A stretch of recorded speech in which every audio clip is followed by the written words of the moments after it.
میں صبا ہوں۔ میری عمر 17 سال ہوگی، شاید تھوڑی کم یا تھوڑی زیادہ۔ ماں کہا کرتی تھی نیلی آنکھوں والی بچیاں خوش نصیب ہوتی ہیں، مگر مجھے تو اپنے نصیب میں صرف روٹی کی فکر اور ماں کی کھانسی کی آواز ملی تھی۔ زندگی کے پہلے حصے میں سب کچھ بہت برا نہیں تھا، مگر تھوڑا بہتر ضرور تھا۔ ابا کی ریڑھی تھی، سبزی بیچتے تھے، صبح سویرے نکلتے اور شام کو واپس آتے، اور ریڑھی پر کچھ خالی ٹوکریاں اور دل میں کچھ سکون ہوتا تھا۔ ہم کھانے پر سب اکٹھے ہوتے، اماں روٹی پکاتی تھیں اور ابا ہمیں اپنے دن کے قصے سناتے تھے۔ کبھی کسی گاہک نے جھگڑا کیا ہوتا، کبھی کسی نے پیسے کم دیے ہوتے، مگر وہ ہنستے تھے اور ہم ہنستے تھے، اور لگتا تھا جیسے سب ٹھیک ہے۔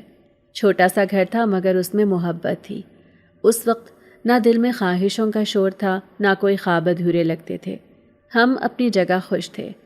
پھر ایک رات آئی، ایک سیاہ رات جو شاید ہمارے نصیب کا ورق پھاڑنے آئی تھی۔ ابا شام کو کچھ تھکے تھکے لگ رہے تھے، کہنے لگے آج خریدار کم تھے اور دھوپ زیادہ تھی۔ اماں نے ان کے پاؤں دبائے، ہم سب بیٹھے ان کی باتیں سن رہے تھے کہ اچانک ان کی آواز دھیمی ہونے لگی۔ انہوں نے سینے پر ہاتھ رکھا اور ہولے سے کراہنے لگے۔ پہلے تو ہمیں سمجھ نہیں آئی کہ یہ کیا ہو رہا ہے۔ اماں گھبرا کر اٹھی، ہم سب پریشان ہو گئے۔ ابا کا رنگ زرد ہوتا جا رہا تھا، سانس جیسے اندر کہیں اٹک گئی ہو۔ ان کی آنکھیں آہستہ آہستہ بند ہونے لگیں، اور جب تک ہم کسی کو بلاتے، جب تک کوئی سمجھ آتی، وہ چپ ہو گئے۔ میں آج بھی وہ لمحہ نہیں بھول پاتی جب اماں نے ان کے چہرے پر پانی کے چھینٹے مارے اور کہا، اٹھو عبدالرؤف، بچوں کا کیا ہوگا، آنکھیں کھولو۔ مگر وہ نہیں اٹھے، وہ کسی اور دنیا میں جا چکے تھے، اور ہماری دنیا وہیں رک گئی تھی۔ صحن میں ان کے جسم کے گرد سفید چادر بچھائی گئی اور محلے والے اکٹھے ہونے لگے، مگر میں ساکت تھی۔ میری آواز جیسے گلے میں پھنس گئی تھی، مجھے کچھ سنائی نہیں دے رہا تھا، بس اماں کی سسکیوں کی آواز اور بچوں کی چیخیں تھیں۔ اس رات کے بعد سب کچھ بدل گیا۔ ابا کے بعد کوئی ریڑھی لگانے والا نہ تھا اور کوئی قصہ سنانے والا بھی نہیں تھا۔ گھر میں خاموشی چھا گئی۔ ماں روز 2-3 گھروں میں کام کرنے جاتی تھی، کبھی کسی کے برتن دھوتی، کبھی کسی کے فرش صاف کرتی، اور شام کو واپس آ کر ہمیں روکھا سوکھا کچھ کھلا دیتی تھی۔ بھائی ابھی چھوٹا تھا، بہن تو اور بھی نازک۔ ہمارے گھر میں کچھ نہ کچھ بن ہی جاتا تھا۔ دن مہینوں میں اور مہینے سالوں میں گزرے۔ اب ایک موت کو 3 سال گزرے، کوئی دن خالی پیٹ نہیں گزرتا تھا۔ روزی کا ضامن رب ہے، بے شک، لیکن پچھلے کچھ دنوں سے ماں کی طبیعت بگڑنے لگی تھی۔ پہلے ہلکی سی کھانسی تھی، اب گہری ہوتی جا رہی ہے۔ جسم میں کمزوری ہے اور وہ اب گھروں میں کام پر نہیں جا سکتی ہیں۔ کل سے راشن بالکل ختم ہو چکا تھا۔ اماں نے مجھے بلایا اور آہستہ آواز میں کہا، صبا، پچھلی جانب کچرے کے پاس جہاں وہ امیر لوگ کھانے کے ڈبے پھینکتے ہیں، وہاں کچھ دیکھ، اگر کچھ مل جائے تو۔ تیرے بھائی نے صبح سے کچھ نہیں کھایا۔ دل جیسے کسی نے مٹھی میں لے لیا ہو۔ میں نے ماں کی طرف دیکھا، وہ چارپائی پر پڑی تھی، آنکھیں اندر کو دھنسی ہوئی اور ہونٹ خشک جیسے ریت چڑھ گئی ہو۔ میں نے ہاں میں سر ہلایا اور باہر نکل آئی۔ دل ایسے دھڑک رہا تھا جیسے چوری کرنے جا رہی ہوں۔ مجھے نہیں معلوم تھا کہ کچرا کیسے تلاش کیا جاتا ہے۔ میں تو کبھی ایسی جگہوں کے قریب بھی نہیں گئی تھی۔ جب سے ابا کا انتقال ہوا تھا، اماں کام پر جاتی تھی، میں گھر میں بچوں کا خیال کرتی اور گھر کے کام میں وقت گزارتی تھی۔ میرے پاؤں میں چپل بھی نہیں تھی، جو تھی وہ پچھلے مہینے برساتی پانی میں بہہ گئی تھی۔ تب سے ننگے پاؤں ہی کام چلا رہی تھی۔ گرمی سے زمین تپ رہی تھی، جیسے کوئلوں پر چل رہی ہوں۔ پر اس دن مجھے یہ سب محسوس نہیں ہوا۔ دل میں بس ایک ہی بات تھی کہ بھائی کو کچھ کھانے کو دینا ہے۔ میں نے محلے کی اس بڑی سی عمارت کے پچھواڑے کا رخ کیا جہاں امیر لوگ رہتے تھے، جن کے گھروں سے روز ڈبوں میں کھانا باہر سے آتا تھا۔ میں نے وہ جگہ پہلے بھی دور سے دیکھی تھی، لیکن آج پہلی بار قدم رکھا۔ وہ کچرے کا ڈھیر میری آنکھوں کے سامنے تھا۔ سڑے ہوئے چاولوں کی بو تھی، کہیں آدھا کھایا ہوا نان پڑا تھا، کچھ ڈبے کھلے تھے جن میں بریانی کے دانے لگے ہوئے تھے۔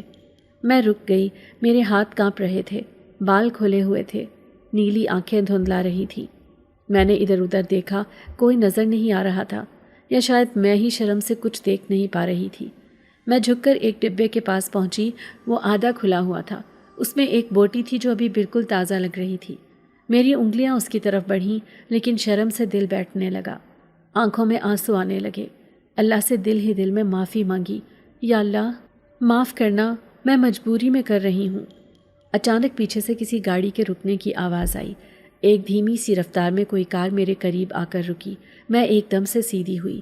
میرا دل زور زور سے دھڑکنے لگا۔ مجھے لگا کسی نے دیکھ لیا ہے، اب کوئی چیخے گا، دھکے دے گا یا شاید پولیس بلا لے گا۔ میں نے نظریں نہیں اٹھائیں، بس پتھر کی طرح کھڑی رہی۔ میری آنکھوں سے آنسو بہہ رہے تھے، پاؤں زمین میں دھنسے جا رہے تھے، بال چہرے پر آ گئے تھے، ہاتھ وہیں کھانے کے ڈبے پر جمے ہوئے تھے۔ مجھے نہیں پتا اس کار میں کون تھا یا کیا ہونے والا تھا۔ میں بس اتنا جانتی تھی کہ وہ لمحہ میری زندگی کا سب سے لمبا لمحہ تھا، جیسے وقت تھم گیا ہو اور جیسے سانسیں کہیں اٹک گئی ہوں، جیسے یہ دنیا میری بے عزتی کا گواہ بننے لگی ہو۔ وہ گاڑی میرے بالکل قریب آ کر رکی تھی، اتنی قریب کہ اس کا سائیڈ والا ٹائر میری ایڑی سے بس چند انچ کے فاصلے پر تھا۔ میں پتھر بنی کھڑی تھی، بس اتنا ہوش تھا کہ میرا ہاتھ ابھی تک کھانے کے ڈبے پر ہے اور کسی کی نظریں مجھے اندر سے چھید رہی ہیں۔ پھر اچانک گاڑی کا دروازہ کھلا، ایک مرد اترا۔ میں نے صرف اس کے جوتے دیکھے، مہنگے، صاف اور چمکدار، جیسے کسی نے ابھی ابھی پالش کیے ہوں۔ اس کے بعد پاؤں، پھر وہ پینٹ جو عام لوگوں جیسی نہیں تھی۔ میں نے نظریں نہیں اٹھائیں، ڈر سے یا شرم سے بس سانس روک لی، جیسے سانس لینے سے بھی گناہ بڑا ہو جائے۔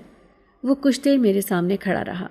میں نے اپنے ہاتھ آہستہ آہستہ پیچھے کیے، کھانے کے ڈبے سے دور کیے اور قدم پیچھے کی طرف ہٹانے لگی۔ مجھے لگا وہ کچھ کہے گا، ڈانٹے گا یا شاید کیمرے سے میری تصویر لے لے اور سوشل میڈیا پر ڈال دے کہ ایک لڑکی کچرے میں کھانا چنتی ہے۔ شاید وہ کہکہا لگائے یا مجھے دھکا دے، لیکن کچھ نہیں ہوا۔ بس ایک آواز آئی، بہت نرم اور صاف آواز، جیسے استاد کسی بچے سے بات کرے۔ اس نے کہا، یہ تمہارے لیے ہے، اور میرے سامنے ایک سفید رنگ کا بیگ زمین پر رکھا۔ میں گھبرا گئی، میری زبان بند ہو چکی تھی، دماغ سائیں سائیں کرنے لگا۔ میں نے نظریں نہیں اٹھائیں، لیکن میں نے وہ سفید بیگ دیکھ لیا تھا۔ اس میں سے خوشبو آ رہی تھی، صاف ستھری گرم روٹیوں کی مہک، جیسے کسی تندور سے آئی ہو، اور ساتھ میں ایک چپاتی کے ساتھ کچھ سالن بھی رکھا تھا اور ایک چھوٹی سی پانی کی بوتل۔ میری آنکھوں سے بے اختیار آنسو نکل پڑے۔ میں نے وہ بیگ اٹھانے کی ہمت نہیں کی، میرے ہاتھ پاؤں کانپ رہے تھے، اور میں بس اتنا بولی، اماں نے کہا تھا کہ بھائی کو بھوک لگی ہے، میں چوری نہیں کر رہی۔ وہ شخص خاموش رہا، صرف اتنا کہا، بھوک چوری نہیں ہوتی، اور پھر واپس گاڑی میں بیٹھا اور آہستہ سے دروازہ بند کیا۔ گاڑی خاموشی سے واپس مڑ گئی، نہ ہارن بجا، نہ آواز آئی، نہ ہی اس نے میرا نام پوچھا، نہ کچھ اور کہا، بس چلا گیا۔ میں دیر تک وہیں کھڑی رہی، جیسے مجھے یقین نہ آیا ہو کہ جو ہوا وہ سچ تھا یا خواب۔ وہ بیگ اب بھی میرے ہاتھ میں تھا۔ میں نے آس پاس دیکھا، کوئی نہیں تھا، جیسے وقت نے یہ سب میرے لیے ہی رکھا تھا۔ میں ننگے پاؤں گھر کی طرف بھاگی، آنکھوں سے آنسو ٹپک رہے تھے، لیکن دل میں عجیب سا سکون تھا، جیسے کسی نے میرے دکھ کو دیکھ لیا ہو، جیسے کسی کو میرے آنسو نظر آ گئے ہوں۔ مجھے نہیں معلوم وہ شخص کون تھا، نہ کیوں آیا، نہ کیا سوچ کے مجھے دیا۔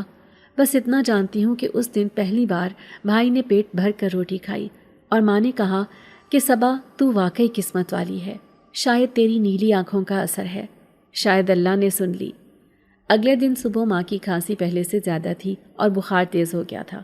گھر میں کوئی دوا نہ تھی اور کھانے کو بھی کچھ نہیں تھا۔ میں دل ہی دل میں وہی دعا پڑھتی رہی جو اماں سکھاتی تھی، یا اللہ، سب کچھ تیرے اختیار میں ہے، میری ماں کو شفا دے اور مجھے حلال رزق عطا کر۔ پھر اماں نے میرے چہرے پر ہاتھ پھیرا اور کہا، صبا، آج پھر جا، شاید وہ ڈبے والے کچھ ڈال دیں، بھائی کے پیٹ میں درد ہے اور پانی کے سوا کچھ نہیں کھایا۔ میں نے ہاں میں سر ہلایا اور دوبارہ اس عمارت کے پچھواڑے کی طرف نکلی۔ دل میں وہی دھڑکن اور وہی ڈر، لیکن اس بار دل کے ایک کونے میں روشنی سی بھی تھی، جیسے کوئی امید ہو کہ شاید وہ شخص پھر مل جائے۔ میں پہنچی تو کچرا کچھ کم تھا، ہوا میں بدبو تو تھی، مگر میری آنکھیں اس کار کو تلاش کر رہی تھیں جو کل آئی تھی۔ کچھ ہی لمحے گزرے تھے کہ وہ کار ایک بار پھر آئی اور رک گئی، جیسے وہ وقت پر آنے کی عادی ہو۔ دروازہ کھلا، وہی مرد اترا، صاف ستھرا لباس، سلجھی ہوئی چال اور خاموش آنکھیں۔ اس بار میں نے سر جھکایا نہیں، بس نظریں نہیں ملائیں، جیسے انسان کا کوئی خوددار حصہ ہو جو احسان تو قبول کر لے مگر ترس نہیں۔ وہ میرے قریب آیا اور کہا، تم نے کل کا کھانا لے لیا تھا نا؟ کیا تمہارے گھر میں کوئی کام کرنے والا ہے؟ میں نے چونک کر کہا، نہیں، اماں بیمار ہیں اور بھائی بہن چھوٹے ہیں۔ اس نے کچھ لمحے خاموشی سے میری طرف دیکھا اور پھر ایک کاغذ نکالا جس پر کچھ لکھا تھا۔ وہ بولا، یہ ایڈریس ہے، کل دوپہر تک یہاں آنا۔ میرے بنگلے پر ایک بوڑھی ملازمہ ہے جس کی طبیعت اکثر خراب رہتی ہے، تمہیں اس کی مدد کرنی ہے اور کچن کی صفائی کا کام کرنا ہوگا، تنخواہ ملے گی۔ میں بولی، مگر مجھے صفائی کرنا نہیں آتی۔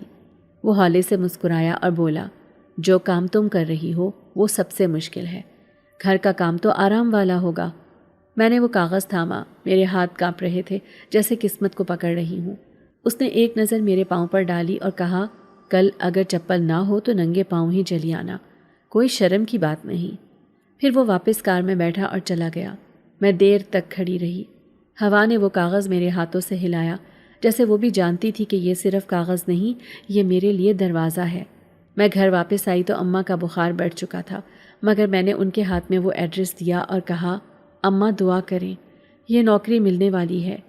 اماں کی آنکھیں نم ہو گئیں اور وہ کہنے لگیں، صبا، اگر یہ سچ ہے تو شاید اللہ نے ہماری سن لی۔ اگلے دن میں صبح سویرے اٹھی، نلکے سے ٹھنڈا پانی بھر کر نہائی، جو کپڑے صاف تھے وہ پہنے اور اماں کی چادر لی جو کہیں کہیں سے پھٹ چکی تھی مگر دھلی ہوئی تھی۔ بال باندھے اور کاغذ میں لکھا پتہ دیکھتی ہوئی اس بنگلے تک جا پہنچی۔ دروازہ بہت اونچا تھا۔ گھنٹی دبانے کے بعد کچھ دیر میں ایک بڑی سی عورت باہر نکلی۔ اس کے ہاتھ میں چھڑی تھی اور چہرے پر تھکن۔ وہ مجھے اندر لے گئی۔ اندر داخل ہوتے ہی میں جیسے کسی اور دنیا میں آ گئی۔ وہ گھر نہیں تھا، محل لگتا تھا۔ صاف ستھری زمین، بڑی بڑی کھڑکیاں، نرم خوشبو، جیسے کسی ہوٹل میں آ گئی ہوں۔ وہ عورت بولی، اندر آ جاؤ، میں بھی اماں ہوں۔ شیراز صاحب نے کہا تھا کہ تم آؤ گی۔ ان کے لیے کام کی لڑکی ہونی چاہیے جو خاموش ہو، صاف دل ہو اور وقت پر کام کرے۔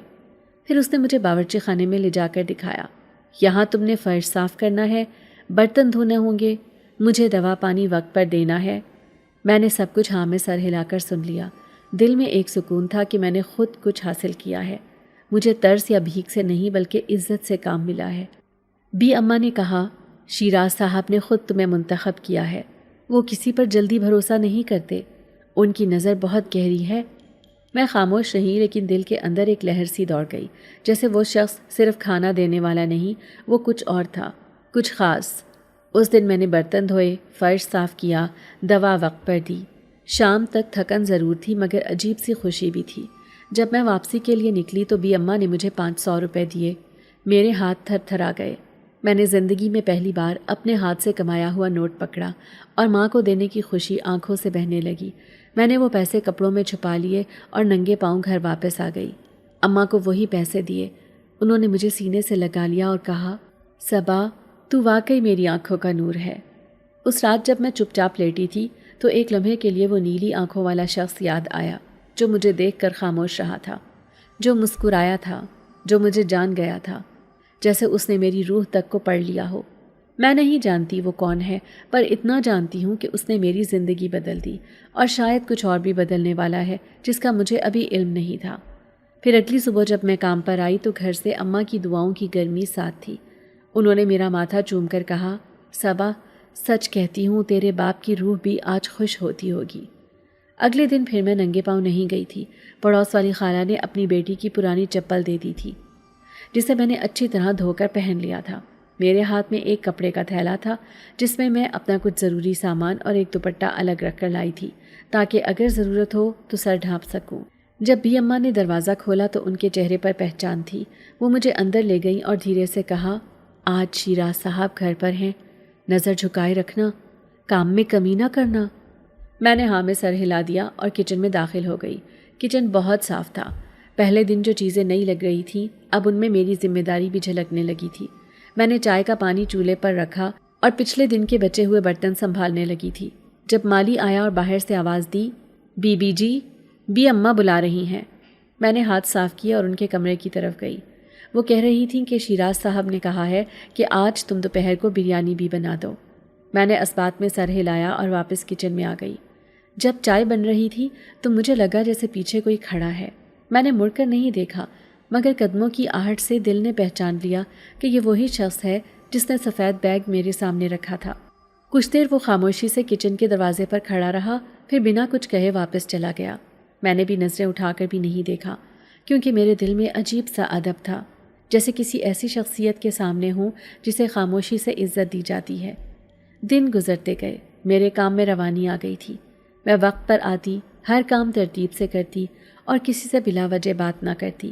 مالی کبھی کبھی مسکرا کر سلام کرتا تو میں سر ہلا کر جواب دے دیتی۔ ڈرائیور اکثر گیٹ پر کھڑا ہوتا تھا، لیکن میں صرف نظریں نیچی رکھ کر گزرتی، اور بی اماں اکثر مجھے سراہتی تھی کہ صبا تیرے ہاتھ میں برکت ہے، فرش بھی چمکنے لگا ہے اور میرا دل بھی۔ وہ جب تھکتی تھیں تو میں ان کے پاؤں دباتی اور انہیں پانی لا کر دیتی۔ شام کو اگر وقت بچتا تو باہر برآمدے میں بیٹھ کر ان کے ساتھ چھوٹے چھوٹے قصے سنتی، مگر کبھی گھر کی غربت یا اپنی پریشانیاں نہیں بتاتی، کیونکہ مجھے سکھایا گیا تھا کہ عزت مانگنے میں نہیں، نبھانے میں ہے۔ وہ شخص جس کا نام شیراز تھا، وہ کبھی براہ راست مجھ سے مخاطب نہیں ہوا، صرف بی اماں کو کہتا کہ صبا سے کہنا آج جلدی چائے دے دے یا آج زیادہ صفائی کی ضرورت ہے، لیکن اس کی آنکھیں ہر جگہ موجود ہوتی۔ کبھی صحن سے گزرتے ہوئے وہ ایک نظر میرے کام پر ڈال لیتا، کبھی سیڑھیوں پر کھڑا ہو کر کچن کی طرف دیکھتا اور پھر پلٹ جاتا۔ وہ مجھے بول کر نہیں بلکہ خاموشی سے محسوس کرتا تھا، جیسے میرے ہر انداز کو دیکھ رہا ہو۔ مجھے کئی بار لگا جیسے وہ کچھ کہنا چاہتا ہے لیکن پھر خود کو روک لیتا ہے، جیسے کوئی دیوار ہو جو ہمارے بیچ ہے مگر وہ دیوار بھی شفاف ہے، جس کے آر پار سب کچھ دکھائی دیتا ہے۔ ایک دن جب میں دوپہر کے وقت کچن میں چائے تیار کر رہی تھی تو بی اماں آ کر بولی، صبا آج شیراز صاحب نے کہا ہے تم سے کہنا ہے کہ تم کام اچھا کر رہی ہو۔ میں حیرت میں پڑ گئی، کیونکہ یہ پہلی بار تھا کہ انہوں نے میری تعریف کی تھی۔ میں نے کچھ نہیں کہا، صرف دل میں شکر ادا کیا اور چائے تیار کرنے لگی۔ اس دن شام کو جب میں جانے لگی تو بی اماں نے کہا کہ تم روز آ سکتی ہو جب تک شیراز صاحب کہیں گے، اور وہ تم سے خوش ہیں۔ میرے دل میں خوشی کی ایک نرم سی لہر دوڑ گئی، مگر میں نے چہرے پر ظاہر نہیں ہونے دی، کیونکہ مجھے ماں کی سکھائی ہوئی خاموشی اور حیا یاد تھی۔ پھر رفتہ رفتہ وہ معمول بن گیا۔ شیراز اکثر میرے آنے کے وقت گھر پر موجود ہوتا۔ اس کی موجودگی اب خوف کی نہیں، عجیب سی چپ کی علامت بن گئی تھی۔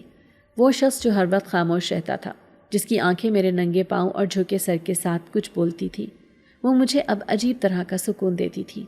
لیکن میرے اندر ایک فاصلہ تھا جو میں نے خود قائم رکھا تھا۔ مجھے اندازہ تھا کہ وہ صرف میرا مالک نہیں، کچھ اور بھی ہے، پر میں نہیں جانتی تھی کہ کیا۔ کبھی بی اماں چپکے سے کہتی، صبا تم جیسی لڑکیاں قسمت والی ہوتی ہیں، لیکن تمہاری آنکھوں میں جو نیلا رنگ ہے وہ کسی بادشاہی داستان جیسا ہے۔ میں مسکرا دیتی اور اپنے ہاتھوں کی جھریاں دیکھنے لگتی، جیسے میری غربت میرے ناخنوں کے نیچے چھپی ہو۔ اور تب شیراز شاید اپنے کمرے کی کھڑکی سے دیکھتا رہتا، لیکن خاموش رہتا، کیونکہ وہ کچھ کہنا نہیں چاہتا تھا، یا شاید کہہ نہیں سکتا تھا۔ مگر مجھے یہ ضرور محسوس ہوتا تھا کہ وہ کشمکش میں ہے، جیسے اسے خود پر غصہ آتا ہو، جیسے وہ کوئی ایسی جنگ لڑ رہا ہو جس کا اختتام اسے ابھی نہیں معلوم۔ اور یہ کشمکش میری ہر صبح کو بے آواز انتظار میں بدل دیتی تھی، جیسے کسی آنے والی بارش کی خوشبو محسوس ہو مگر بادل دکھائی نہ دیں۔ جو شیراز کی آنکھوں میں تھی، وہ خاموشی جو میرے اندر کسی انجانے سوال کی صورت پل رہی تھی، وہ سب کچھ ایک معمول کا حصہ بن چکا تھا، جیسے دو اجنبی روز ایک ہی راستے سے گزرتے ہوں مگر ایک دوسرے کو نام تک نہ بتائیں، بس قدموں کی چاپ اور سانسوں کی موجودگی سے ایک دوسرے کو پہچانتے ہوں۔ ہر دن کی طرح میں اس دن بھی بنگلے پر پہنچی۔ بی اماں کی طبیعت کچھ بہتر ہونے لگی تھی۔ انہوں نے کہا کہ آج شام کو مہمان آ رہے ہیں، چائے کے ساتھ نمکین بھی تیار کرنا ہے اور صفائی خاص ہونی چاہیے۔ میں نے اپنی چپل اتاری، دوپٹہ مضبوطی سے لپیٹا اور کام میں جت گئی۔ صبح کا وقت تھا، دھوپ اندرونی حصے میں چھن چھن کر آ رہی تھی، جیسے کوئی قندیلوں والی روشنی ہو۔ کچن سے لے کر برآمدے تک میں نے جھاڑو دیا، میز صاف کی، صوفوں کے کشن برابر کیے اور کچن میں چولہا جلا کر سالن دوبارہ گرم کرنا شروع کر دیا۔ دوپہر کے وقت سورج کچھ تیز ہوا تو بنگلے کے ایک طرف کا ایئر کنڈیشنر خراب ہو گیا۔ بی اماں کہہ رہی تھیں کہ شاید لائن شارٹ ہو گئی ہے، لیکن کوئی زیادہ فکر کی بات نہیں۔ اسی اثنا میں مجھے سالن کی خوشبو کچھ بدلی ہوئی لگی، جیسے مسالہ جلنے کی بو ہو۔ میں نے چولہے کے نیچے سے آگ کی آنچ کم کی، مگر جیسے ہی میں مڑی تو دیکھا کہ کچن کے کونے سے دھواں اٹھ رہا ہے۔ ایک تار پگھل کر نیچے گر چکا تھا اور تیزی سے لکڑی کی کیبنٹ کو چھو رہا تھا۔ میں فوراً بی اماں کو بلانے نکلی تو دیکھا کہ برآمدے کے پنکھے سے بھی دھواں اٹھنے لگا ہے۔ مالی نے زور سے آواز دی، سب باہر نکلیں، آگ لگ گئی ہے۔ سب کچھ پل بھر میں بدل گیا۔ بی اماں کو ڈرائیور اور مالی نے باہر نکالا، باورچی باہر بھاگا اور گیٹ بند کیا۔ میں اس وقت کمرے کی طرف بھاگ رہی تھی جہاں بی اماں کی دوائیں رکھی تھی، اور پھر اچانک ایک دھماکے کی آواز آئی، جیسے بجلی کے بورڈ نے پھٹ کر دیوار میں دراڑ ڈال دی ہو۔ میرے ہاتھ سے سب کچھ چھوٹ گیا اور سامنے کی راہداری دھوئیں سے بھر گئی۔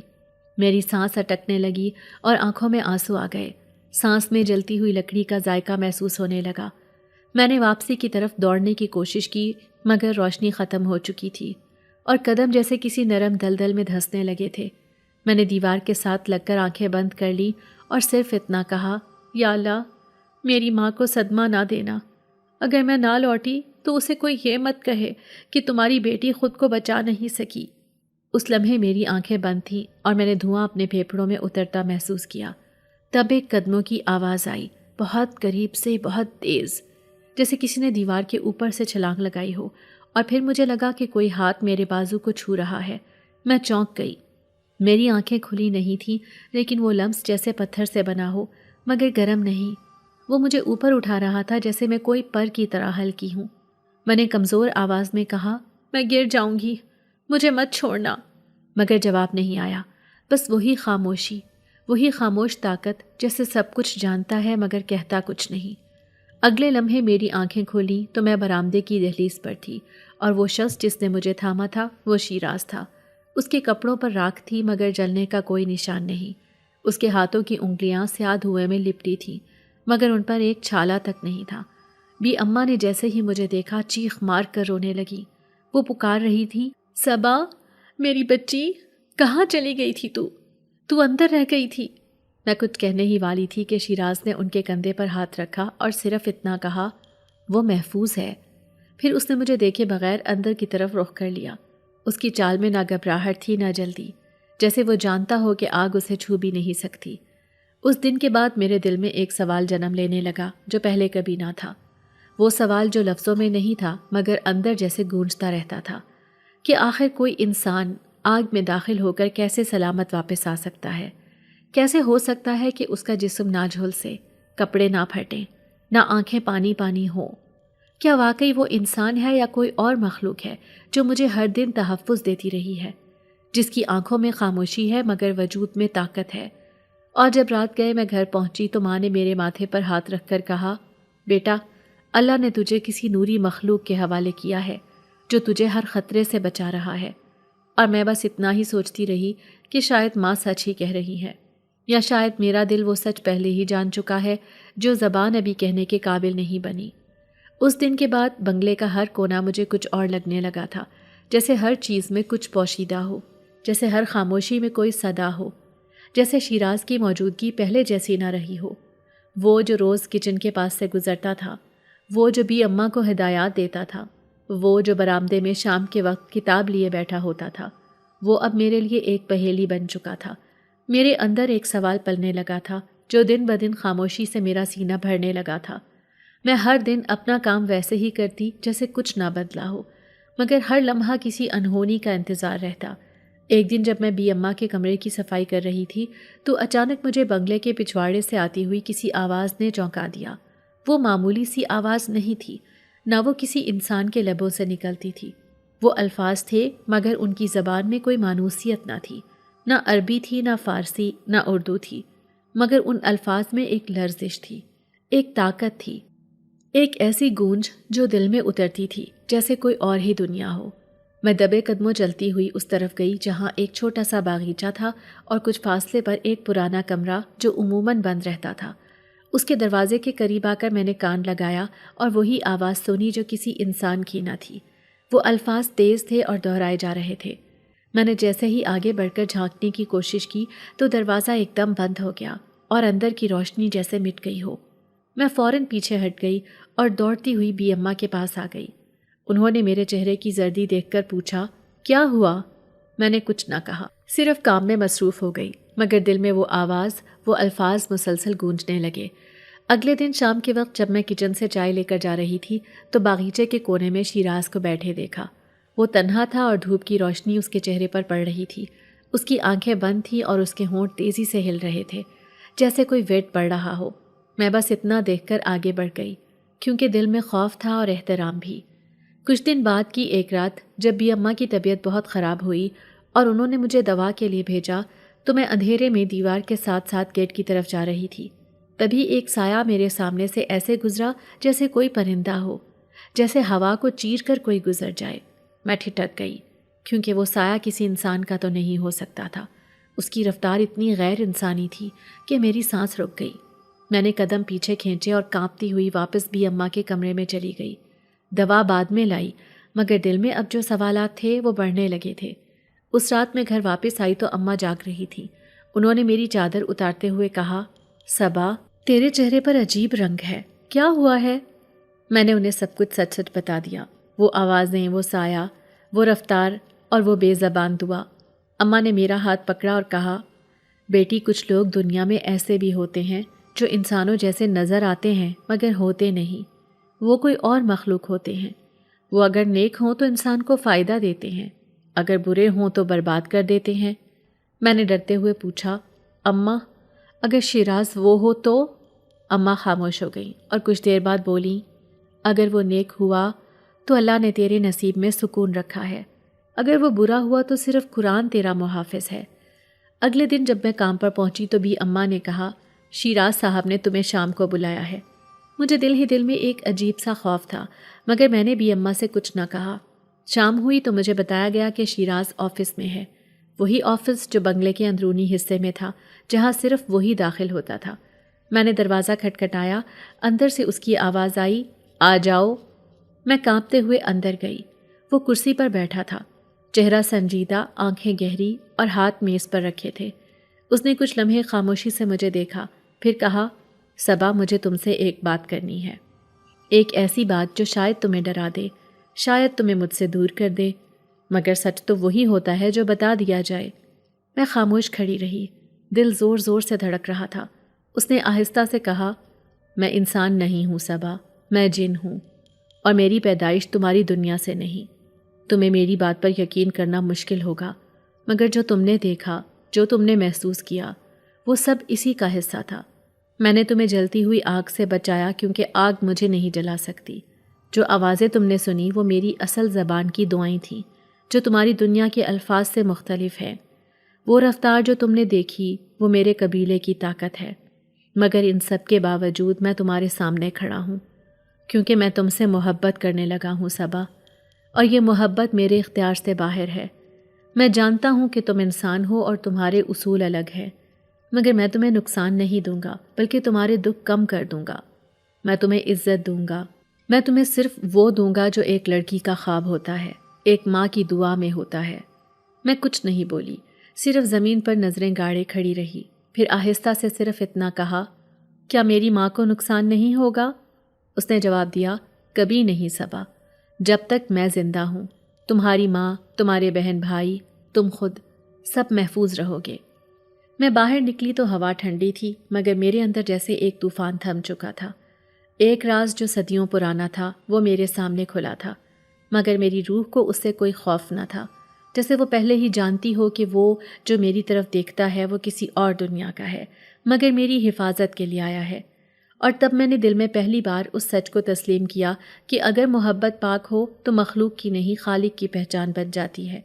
میں نے وہ رات سجدے میں گزاری تھی اور میری آنکھوں سے آنسو بے آواز بہتے رہے۔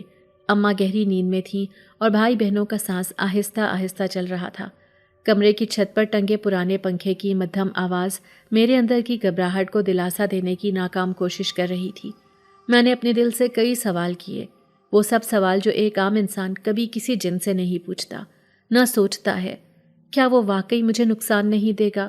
کیا وہ واقعی میری عزت کے ساتھ کھیلے بغیر صرف میرے لیے آیا ہے؟ مگر پھر جیسے کوئی پردہ ہٹا اور میں نے پچھلے کچھ مہینے یاد کیے، جب اماں کی دوا کے پیسے نہیں تھے اور اچانک وہ مل گئے تھے، جب میرے چھوٹے بھائی کو اسکول کے داخلے کے لیے جوتوں کی ضرورت تھی اور اسی ہفتے میں بنگلے سے ملنے والی رقم سے وہ لے لیے گئے تھے، جب پہلی بار ہمارے کچن میں 3 وقت کا کھانا بنا تھا اور جب میں نے اماں کو صاف بستر پر سوتے دیکھا تھا۔ یہ سب کچھ کسی معجزے کے بغیر ممکن نہیں تھا، اور اگر یہ معجزہ کسی جن کی محبت کی وجہ سے تھا تو کیا میں اسے برا کہہ سکتی ہوں؟ ہر دن جب میں بنگلے میں جاتی تو میرا دل دھڑکتا رہتا، نہ جانے وہ مجھے کب پھر کسی انوکھی حقیقت میں لے جائے گا، مگر وہ ہر بار ویسا ہی ملا۔ خاموش، نرم اور اپنی حد میں رہنے والا۔ وہ میری نظروں سے نظریں ملاتا مگر کبھی ان میں کوئی ناجائز خواہش نہ دکھاتا۔ میں نے کئی بار جان بوجھ کر خود کو کمزور ظاہر کیا کہ شاید وہ اب کوئی موقع لے گا، مگر وہ ہر بار مجھے اور مضبوط کر دیتا، جیسے وہ مجھے گرانا نہیں چاہتا بلکہ سنبھالنا چاہتا ہو۔ ایک دن اماں نے کہا، صبا، اللہ نے کوئی فرشتہ بھیجا ہے تیرے لیے، ورنہ ایسے حالات میں کوئی خواب پورے نہیں ہوتے۔ میں نے اماں کے ہاتھ چوم لیے اور دل میں کہا، اماں وہ فرشتہ ہے مگر آسمان کا نہیں، شاید زمین کے نیچے سے آیا ہے۔ میرے دل میں شیراز کے لیے نرم گوشہ پیدا ہونے لگا تھا، جو میں خود سے بھی چھپانے کی کوشش کرتی تھی، مگر وہ چھپتا نہیں تھا۔ اس کا خیال میرے ساتھ کھاتا، پیتا، چلتا اور سوتا۔ میں نے خود کو کئی بار سمجھایا کہ یہ عشق نہیں ہو سکتا، یہ صرف کسی احسان کا شکر ہے، مگر جب میں راتوں کو قرآن پڑھ کر اس کے لیے دعا کرتی کہ اللہ اگر وہ واقعی میری بھلائی چاہتا ہے تو اسے میرے نصیب کا حصہ بنا دے، تو دل گواہی دیتا کہ ہاں صبا، یہ شکر نہیں، یہ محبت ہے۔ میں نے جان لیا تھا کہ اس کی حقیقت کچھ بھی ہو، وہ میرے لیے برا نہیں ہے، اور اگر اللہ نے میرے نصیب میں ایک جنزادے کی محبت لکھی ہے تو میں اس سے انکار نہیں کر سکتی، کیونکہ وہ مجھے انسانوں سے زیادہ انسانیت دیتا ہے۔ وہ میرے لیے سہارا ہے نہ کہ سایہ، اور یہی سوچ میرے ڈر کو دھیرے دھیرے ختم کرنے لگی۔ وہ خوف جو مجھے سونے نہیں دیتا تھا اب اس کی آنکھوں کی نرمی سے ہارنے لگا۔ وہ بھروسہ جو کبھی کسی مرد پر نہیں کیا تھا اب ایک جنزادے پر ہونے لگا، جس نے میرے ہاتھ نہیں تھامے مگر میرا بوجھ بانٹ لیا تھا۔ شیراز کے سچ بولنے کے بعد میری راتیں پہلے جیسی نہیں رہی تھیں، مگر عجیب بات یہ تھی کہ ان راتوں میں خوف نہیں تھا، جیسے کوئی خالی کمرہ ہو جو رفتہ رفتہ روشنی سے بھر رہا ہو۔ ہر رات میں قرآن پڑھتی اور اپنے دل سے پوچھتی کہ یہ سب کیوں میرے ساتھ ہو رہا ہے، اور پھر جب یاد آتا کہ کیسے اس نے کبھی میری طرف میلی نگاہ سے نہیں دیکھا، کیسے وہ میری ذات کا احترام کرتا ہے، میری خاموشیوں کو سنتا ہے، تو میرا دل خود بخود مطمئن ہو جاتا۔ میں نے اب اس کے قریب رہنے سے گھبرانا چھوڑ دیا تھا، مگر ایک فاصلہ ضرور رکھتی تھی، جیسے خود کو آزما رہی تھی کہ کیا وہ واقعی وہی ہے جو دعویٰ کرتا ہے۔ وہ بنگلے میں موجود ہوتا تو بھی لگتا جیسے کہیں دور ہے، اور جب نہ ہوتا تو بھی لگتا جیسے میرے آس پاس ہے۔ ایک دن میں نے کچن کی صفائی کے بعد بھی اماں کو سورہ رحمان سنانا شروع کی۔ وہ میری آواز سن کر آنکھیں بند کر لیتی تھیں اور دعا کرتی تھیں۔ میں نے جیسے ہی پہلی آیات کی تکرار کی تو میرے اندر ایک عجیب سکون سا اترنے لگا، جیسے میں صرف پڑھ نہیں رہی بلکہ سنائی بھی دے رہی ہوں، جیسے کوئی اور بھی دل سے یہ الفاظ سن رہا ہو۔ اور تب میں نے دروازے کے پاس کھڑے شیراز کو دیکھا۔ وہ جھکا ہوا تھا، اس کی آنکھوں میں نمی تھی اور چہرے پر وہ خاموشی تھی جو صرف بہت اندر سے ٹوٹنے پر آتی ہے۔ میں نے فوراً نظریں چرا لی مگر دل دھڑکنے لگا۔ اگلی صبح جب میں باغیچے میں پودوں کو پانی دے رہی تھی تو وہ آہستہ سے میرے قریب آیا۔ اس کے ہاتھ میں ایک صاف رومال تھا جس پر ایک چھوٹا سا قرآن پاک کا کلمہ کندہ تھا۔ اس نے کہا، میں تمہیں شکریہ کہنا چاہتا ہوں۔ صبا، تم نے مجھے وہ سنایا جو مسلمانوں کے نبی کی زبان سے اترا اور میرے دل تک پہنچا۔ میں نے سر جھکا لیا۔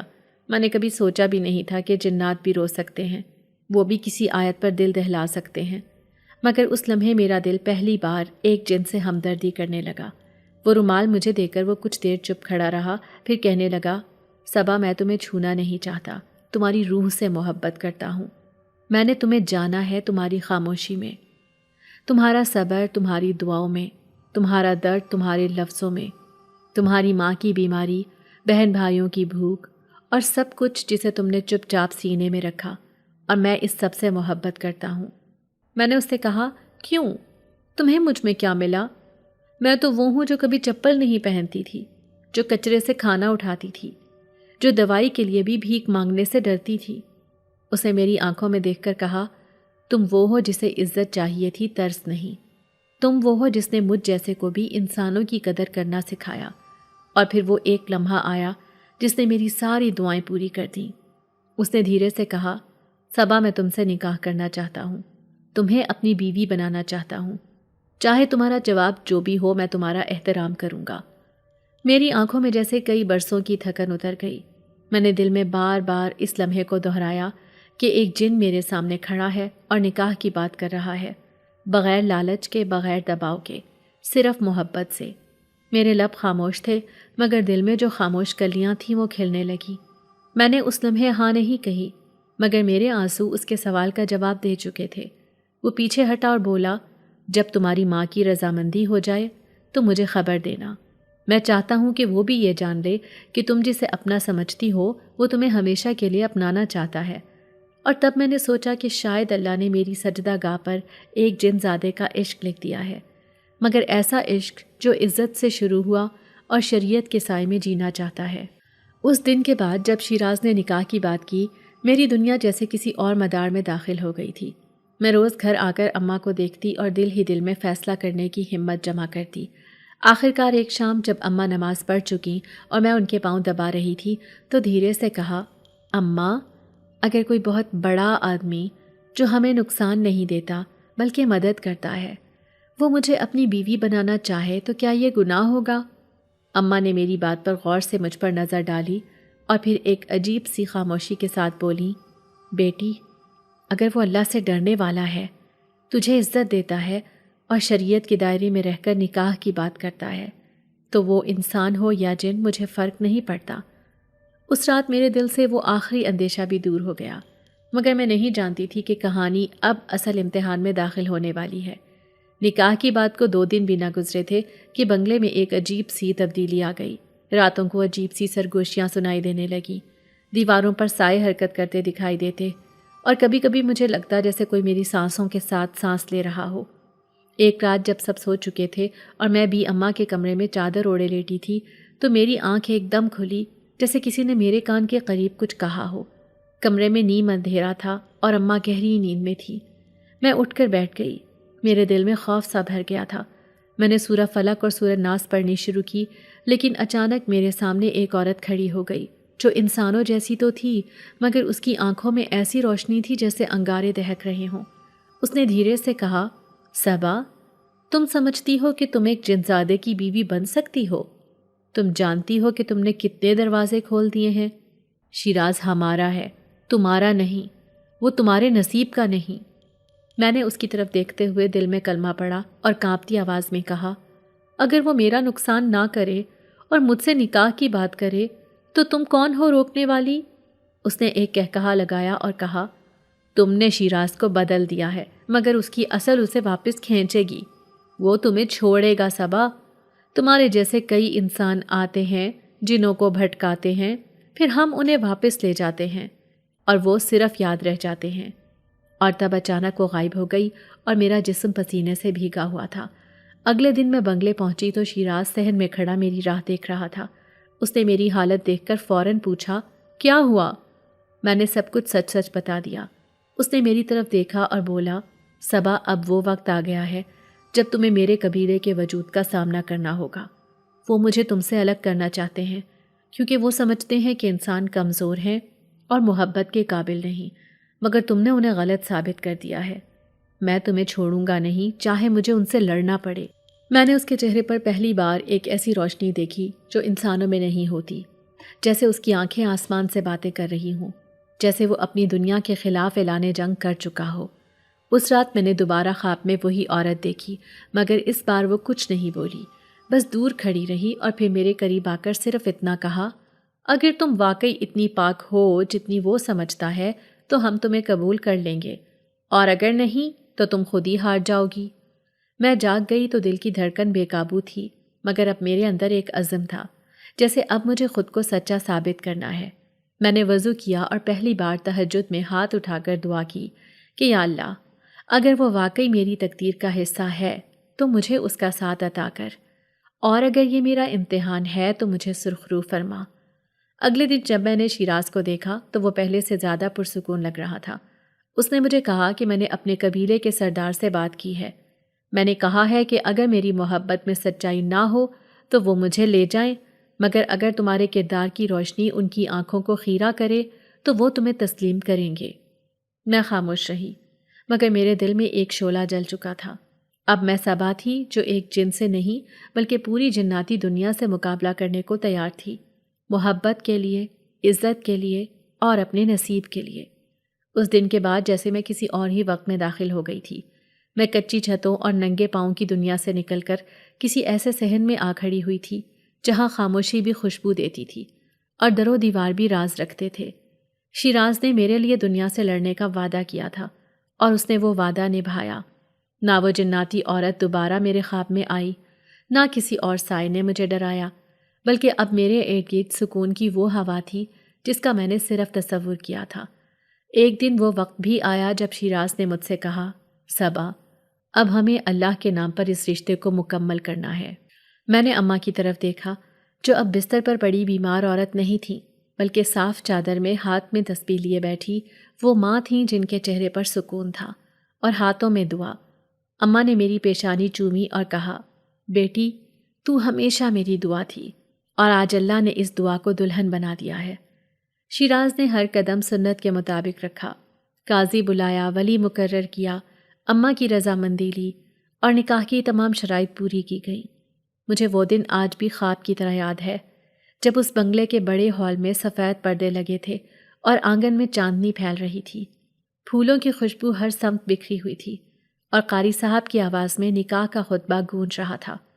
جب قاضی صاحب نے میرے قبول ہے کہ الفاظ 3 بار سنے تو میری آنکھوں سے آنسو بہنے لگے، مگر یہ وہ آنسو تھے جو میرے صبر کے پھل کا ذائقہ تھے، وہ آنسو جو کچرے کے ڈھیر سے اس لمحے تک کی ساری تکلیفوں کو دھو گئے تھے۔ شیراز نے میری طرف دیکھا اور دھیرے سے کہا، صبا، میں تمہیں اپنی دنیا کی رانی نہیں بنا سکتا، کیونکہ وہ اب بھی میرے قبیلے کے قوانین کے پابند ہیں، مگر میں تمہاری دنیا کا بادشاہ بننا چاہتا ہوں، جو تمہیں تکلیف کی ہر دھوپ سے بچائے گا، جو تمہارے گھر کی چھت بنے گا، جو تمہارے بہن بھائیوں کا سہارا بنے گا اور تمہارے لیے وہ سب کچھ کرے گا جو ایک شوہر کرتا ہے۔ اس دن کے بعد میری زندگی وہ نہ رہی جو پہلے تھی۔ صبح کی اذان کے ساتھ میرے گھر کے آنگن میں جو ہوا چلتی وہ اب بنگلے کی کھڑکیوں سے ٹکرا کر مجھے جگاتی۔ میں اماں کو گرم چائے دیتی، ان کے دوپٹے کے کنارے میں پھول گڑے ہوتے تھے جو کبھی انہوں نے صرف خواب میں دیکھے تھے۔ میرے چھوٹے بھائی اسکول یونیفارم میں تیار ہوتے، ان کے بیگ میں کتابوں کی مہک ہوتی تھی۔ میں شیراز کے لیے ناشتہ بناتی اور جب وہ آتا تو سلام میں وہ محبت ہوتی جس میں احترام چھپا ہوتا۔ اس نے کبھی مجھے اپنی جناتی دنیا کا حصہ نہیں بنایا، مگر میرے لیے اس نے انسانوں کی دنیا میں ایک دنیا بنا دی۔ میں اس بنگلے کی مالکن تھی، مگر آج بھی ہاتھ سے کام کرتی تھی۔ وہ چاہتا تو ملازم رکھ دیتا، مگر میں نے کہا کہ جس زمین پر کبھی میرے ننگے پاؤں چلتے تھے اس زمین پر میری محنت کے نشان رہنے چاہیے۔ کبھی کبھی رات کو ہم باغیچے میں بیٹھتے، میں اسے سورہ یوسف سناتی اور وہ کہتا، صبا، تمہاری زبان میں جو نرمی ہے وہ میری صدیوں کی خاموشی کو توڑ دیتی ہے۔ وہ ہر دن مجھے تحفہ دیتا، کبھی میری اماں کے لیے جائے نماز، کبھی میرے بھائی کے لیے کتابیں اور کبھی میرے لیے ایک خاموش لمحہ جس میں صرف دل کی بات ہو۔ میرے نکاح کے بعد میرے اندر کا خوف ختم ہو چکا تھا۔ مجھے اب پتہ تھا کہ محبت کسی مخلوق کی قید میں نہیں، وہ جن ہو یا انسان، وہ دل کو چھو لے تو دنیا بدل جاتی ہے۔ کبھی کبھی بنگلے کے پرانے کمرے میں بھی اماں دوسرے ملازمین کو سناتی تھیں کہ صبا بچپن میں کتنی نازک تھی، اور میں چپ چاپ کچن کی کھڑکی سے ان کی آواز سنتی رہتی۔ شیراز جب کام سے واپس آتا تو میرے لیے دعائیں لاتا، اور کبھی کبھی کوئی انجان سی چیز جو نہ زیور ہوتی نہ کپڑا، مگر میرے جسم کو ہلکا اور دل کو روشن کر دیتی تھی۔ مجھے لگتا کہ وہ میرے لیے ایسے تحفے لاتا ہے جو صرف محبت کرنے والے جنوں کے خزانے میں ہوتے ہیں۔ ہمارا رشتہ صرف ایک شادی کا رشتہ نہ تھا، وہ عبادت بن چکا تھا۔ ایک دن وہ میرے پاس آ کر کہنے لگا، صبا، اگر کبھی میں نہ رہوں تو تم اپنے دل کی روشنی کو بجھنے مت دینا، کیونکہ تمہاری آنکھیں وہ چراغ ہیں جنہیں میری دنیا بھی دیکھتی ہے۔ میں نے اس کی بات پر ہنس کر کہا، تم کہیں جا رہے ہو؟ اور اس نے جواب دیا، نہیں، میں اب ہمیشہ تمہارے ساتھ ہوں، مگر اگر کبھی قبیلہ کچھ ایسا چاہے جو میرے اختیار سے باہر ہو تو تم میرے ساتھ کیے ہر وعدے پر یقین رکھنا۔ اور تب میں نے اس کے ہاتھ تھام لیے۔ میں نے کہا، میرے لیے تم وہ دعا ہو جو میں نے کچرے کے ڈھیر پر مانگی تھی اور اللہ نے چاندنی کی صورت میں قبول کی تھی۔ میں اب صبا نہیں، صرف ایک جنزادے کی بیوی نہیں، میں اب اس عورت کی پہچان ہوں جو عزت سے محبت پاتی ہے اور محبت سے زندگی جیتی ہے۔ میری زندگی کے وہ دن جب میں کچرے کے ڈھیر پر ننگے پاؤں کھڑی ہوا کرتی تھی اب بہت دور کے خواب لگتے تھے، مگر میں نے کبھی ان لمحوں کو خود سے الگ نہیں کیا۔ وہ تکلیفیں، وہ بھوک، وہ نیندیں جن میں رات کی خاموشی بھی کسی چیخ کی طرح لگتی تھی، آج بھی میرے دل میں محفوظ تھی، تاکہ میں کبھی غرور نہ کروں، تاکہ مجھے ہر نعمت کی قدر رہے۔ نکاح کے بعد کی زندگی گویا ایک نئی کتاب تھی جس کے ہر صفحے پر حیرت اور شکر کے لفظ لکھے تھے۔ شیراز نے کئی دنوں تک مجھے کچھ نہیں بتایا، بس وہ مجھے خوش رکھتا، خاموشی سے میرا خیال رکھتا، جیسے کچھ اور باقی ہو جو وہ کسی خاص وقت پر دکھانا چاہتا ہو۔ پھر ایک دن اس نے کہا، صبا تمہارا دل اب اتنا مضبوط ہو گیا ہے کہ میں تمہیں اپنی اصل دنیا دکھا سکتا ہوں۔ پہلے تو میں حیران ہوئی، پھر تھوڑا خوف آیا، مگر پھر مجھے وہ ساری راتیں یاد آئیں جب میں نے قرآن پڑھ کر دل کو سکون دیا تھا، جب میں نے رب سے دعا کی تھی کہ اگر یہ جن بھی تیری مخلوق ہے اور مجھ سے سچا ہے تو مجھے اس کا ساتھ عطا کر، اور وہ دعا قبول ہو چکی تھی۔ اس لیے میں نے دل سے کہا، ہاں شیراز، مجھے وہ دنیا دکھاؤ جہاں تم رہتے ہو۔ اور پھر ایک رات وہ مجھے ایک ایسے راستے پر لے گیا جو بنگلے کے باغیچے سے نکلتا تھا مگر دنیا میں کہیں نہیں جاتا تھا۔ وہ راستہ روشنیوں سے خالی تھا، مگر میرے دل میں خوف نہیں تھا، جیسے کوئی دعا میرے ساتھ چل رہی ہو۔ ہم ایک روشنی کی لکیر میں داخل ہوئے جہاں در و دیوار نہیں تھے، بس احساس تھا اور لمحے جنہیں الفاظ میں بیان نہیں کیا جا سکتا۔ وہ مجھے لے کر ایک ایسی جگہ پہنچا جہاں فضا خوشبوؤں سے بھری تھی اور ہوا میں ایک موسیقی سی تھی۔ وہاں روشنی کے رنگ بدلتے تھے اور ہر رنگ میں ایک دعا چھپی تھی۔ وہاں جنات تھے، مرد بھی اور عورتیں بھی، مگر ان کے چہرے انسانوں جیسے نہ تھے اور نہ ہی خوفناک تھے۔ وہ کسی اور ہی طرح کے جمال کا اظہار تھے۔ ان کی آنکھوں میں روشنی تھی اور قدموں میں وقار۔ جب میں ان کے سامنے پہنچی تو ایک لمحے کو وہ سب رک گئے، جیسے مجھے پرکھ رہے ہوں، جیسے میرے باطن کو دیکھ رہے ہوں۔ میں نے دل میں سورہ اخلاص پڑھنی شروع کی اور دل میں کہا، یا اللہ، اگر یہ تیری مخلوق ہے تو میرے لیے آسانی فرما۔ اور تب ایک جناتی عورت میرے قریب آئی جو عمر میں مجھ سے بڑی لگتی تھی۔ اس نے میری پیشانی پر ہاتھ رکھا اور بولی، تم نے ہمارے شہزادے کو انسانوں کی کمزوری سے نکالا، تم نے اسے صبر، شکر اور محبت سکھائی۔ ہم نے بہت عورتیں دیکھی ہیں مگر تم جیسی روشنی بہت کم آتی ہے۔ پھر اس نے میرے قدموں کے نیچے ایک سفید چادر بچھائی جو یوں محسوس ہوئی جیسے بادلوں کا فرش ہو، اور مجھے وہاں بٹھایا گیا۔ پھر باقی جناتی عورتیں میرے گرد جمع ہوئیں۔ کچھ نے میرے ہاتھوں پر مہندی لگائی، کچھ نے میرے سر پر چادر رکھی، کچھ نے میرے لیے عربی میں دعائیں پڑھیں اور کچھ نے سورہ رحمان کی تلاوت کی جو ان کے لہجے میں بھی محبت کی مہک دے رہی تھی۔ شیراز نے مجھ سے کہا، صبا تم اب صرف میری بیوی نہیں، تم ہمارے قبیلے کی روشنی ہو۔ تم نے جناتی دنیا میں بھی وہ مقام پایا ہے جو برسوں میں کسی کو نصیب ہوتا ہے۔ میں خاموش رہی مگر میرے دل سے مسلسل الحمدللہ نکلتا رہا۔ وہاں مجھے ایک کمرہ دکھایا گیا جسے وہ میرے لیے تیار کر چکے تھے، جہاں میری پسند کی ہر چیز موجود تھی اور دیواروں پر وہی آیات لکھی تھیں جو میں روز تلاوت کیا کرتی تھی، جیسے کسی نے میرے دل کی آواز وہاں پہلے سے پہنچا دی ہو۔ میں وہاں کچھ وقت گزار کر واپس آئی مگر اب میرے دل کا ایک حصہ وہاں بھی بستا تھا۔